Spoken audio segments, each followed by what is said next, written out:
and welcome back to the Salmon FM. This is going to be a short condensed video just to give you guys a end of season review. So as you can see, there's 3 trophies there, and that means we have got ourselves 3 trophies.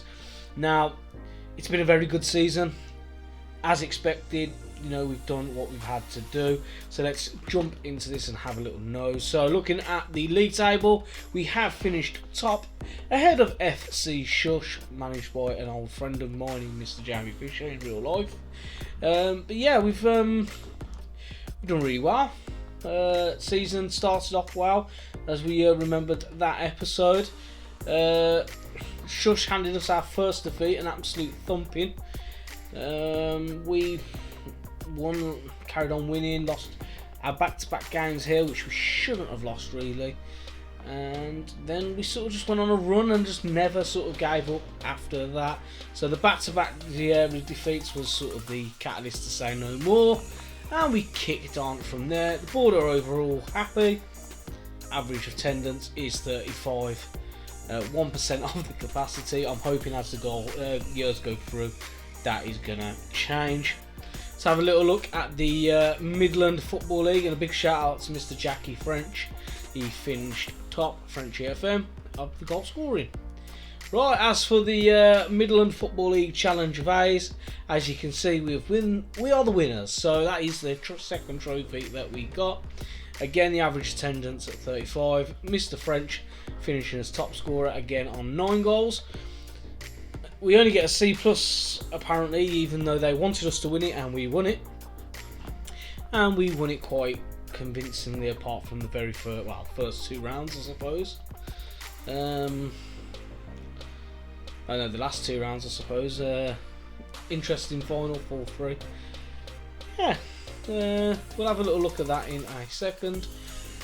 As for the Les James, we won that again. Mr. Baxi gets himself the competition's top goal scorer, and we did only win the final on penalties against Cotton Green, who are in the division above us.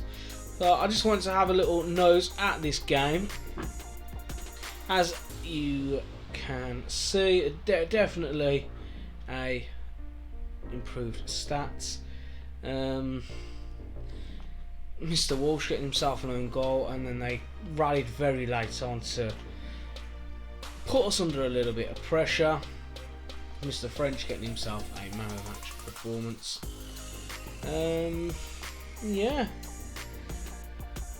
just trying to have a little nose through anything else that needs to sort of be looked into really. Semi-final, Frenchie on the score sheet again. As you can see there, I did toy with the formation a little bit as well as the season went through. So let's have a little look at the moments to remember. Biggest win, 5-0. Match to remember against the Vale, against Continental Star for the Vale.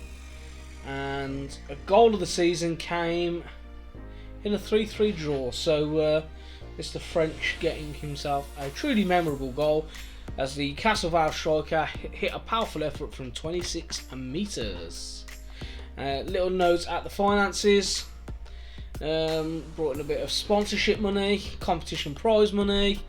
Nothing else. Nothing's going to be at this point of the season, is it? And that was the regular squad. I don't think it was the regular squad. I don't think Craig played that many games. No, he didn't. But that is now the best ever 11. I'm annoyed that Mr.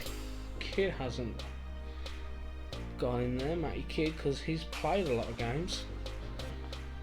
Accolades. So, club awards. So, fans player of the season was Jack French. Young player Jack French. Goal of the season, as we saw, Jack French. Top goal scorer Jack French. Most assists went to Mark Hughes. Most player of the match awards went to Jack French. Highest average rating Jack French. Most passes completed, Mark Hughes. So it was very much a combination between Jack and Mark that's won all the awards here. Competition awards, it's got nothing there. Has it got anything of interest here? Brandon Walker, skipper, made himself the most appearances by a player.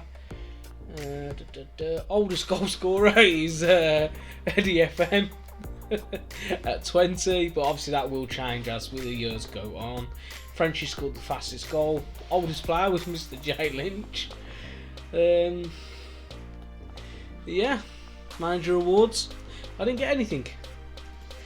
History in the making. So wrapping this up, Castle Vale were among the favourites to go up and showed from the very beginning there. Rollicking start carried them all the way to promotion.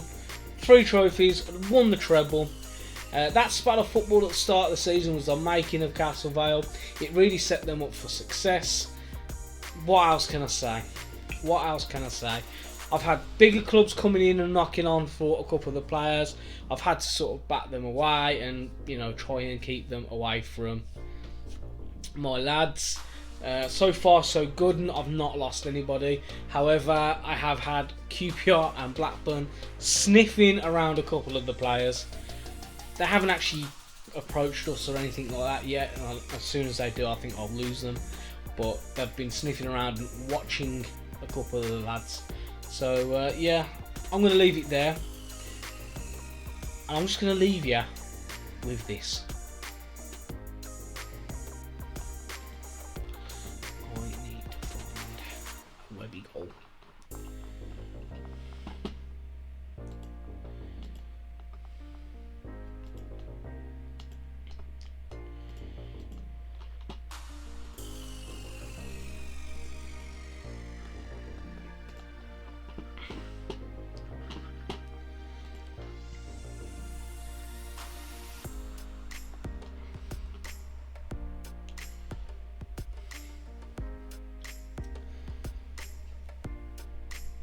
Mr. Webby steps up and scores, and yeah, rest of the highlights just from this game. I've just picked out this game and see the goals.